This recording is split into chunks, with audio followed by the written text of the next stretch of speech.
Hey guys, it's Dylan. So this news is a long time in the making, but it is a very exciting breakthrough that many people have been waiting for. And while I can't say for certain if it's going to impact the price of ADA in the short term to medium term, I can guarantee you that this deal will revolutionize the lives of millions of people in a place that desperately needs change. So getting right into it, IOHK Media just tweeted out yesterday. And real quick, if you're not familiar, this is just the company that Charles co-founded with Jeremy, and it's basically the company behind Cardano. So they said, we're announcing our partnership with Ethiopia's Ministry of Education to create a blockchain-based national ID and attainment recording system. Rolling out to 5 million students, this is the world's largest blockchain deployment. To which they followed up their software, the Atala Prism, I'll explain more shortly, will allow the creation of secure records of educational performance for 3.5 thousand schools, 5 million students, and 750,000 teachers, giving all people verifiable digital qualifications, increasing social mobility, and allowing lesson planning and attainment monitoring. So this deal is going to drastically change the schooling system in Ethiopia, but that is literally just a tip of the iceberg. So the Ethiopian education minister said, we believe blockchain offers a key opportunity to end digital exclusion and widen access to a higher education and employment. He continued, this transformation is a key milestone on IOHK's mission to provide economic identities and employment, social and financial services for the digitally excluded. And also there are expectations that this project could be extended to universities where degrees are also verified digitally on the Cardano blockchain. This function will allow employers to easily validate the authenticity of applicants' educational credentials. And for those of us in the US, it's really hard to understand why this is even valuable because we take things like social security numbers and school records and employment verification for granted because our ID system and record keeping is really good. But in a place like Ethiopia, that is not the case. And when you look at some of these quick facts, like 25% of Ethiopia currently lives in poverty, and it's the second most populous country in the continent with about 110 million people living there.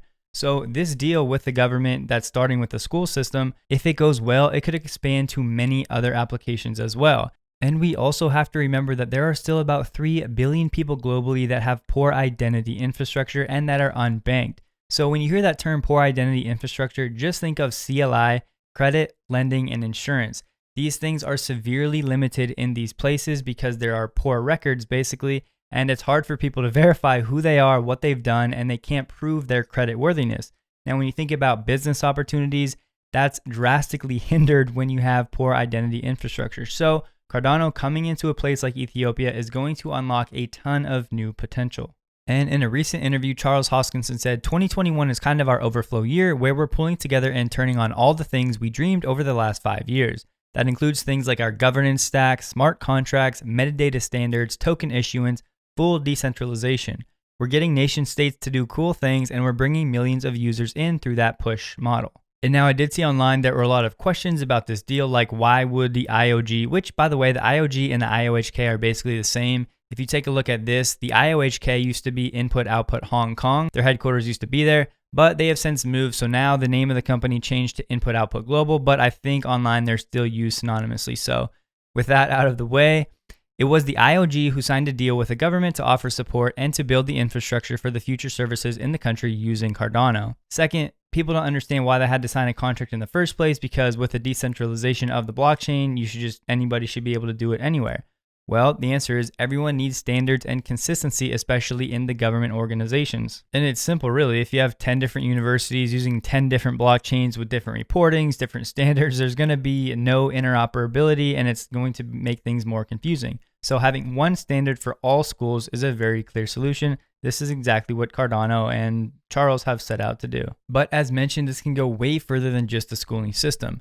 Charles Hoskinson has previously publicized plans to introduce the tech in track and trace of smallholder agricultural supply chains, as well as digital IDs for transport and healthcare. And real quick, smallholder is just a form of smaller agricultural farming. And this digital transformation strategy will also encompass ambitious economic reforms, including the planned creation of Ethiopia's first stock market and government plans to issue all teachers and students with tablets and a dedicated internet network for instant access to their academic records. And once again, the aim is to give all students blockchain verified digital qualifications that reduce fraudulent university and job applications and increase social mobility by allowing potential employers to verify all grades without third-party agencies. And the last part that I think everybody wants to know about is how will this impact ADA price? Well, we don't have a ton of information about how the actual ADA coin will be used to implement this technology. This was a really good post that I found on Reddit, and I share the sentiment. Anything that is built from Cardano will increase the value of ADA regardless of whether or not ADA is directly used. Let's say we create an identity system that gets adopted by billions of people across the world. They rely on Cardano to live their daily lives. Whether or not they use a single ADA to do this, this makes the Cardano blockchain extremely valuable based on its utility. Owning ADA is like owning a stock in a product used by millions and necessary for their business and livelihoods.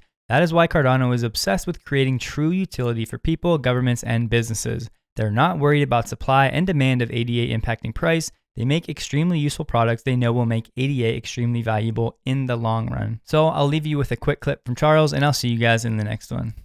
But at the end of the day, it's not what you do for people who have the most that will define you, but it's what you do for the people who have the least. That's kind of our mantra and how we feel we should approach business. So we're incredibly excited to be here in Ethiopia. It's a very long arc. It's going to take years for us to see real fruits of the labors in the jurisdiction. It's not the only country we're going to. Soon we'll head to Rwanda and other places, but it's one that's very exciting, and we think we can, over a long arc of time, have the biggest impact in places like Ethiopia, and especially in the agri-tech business and so forth.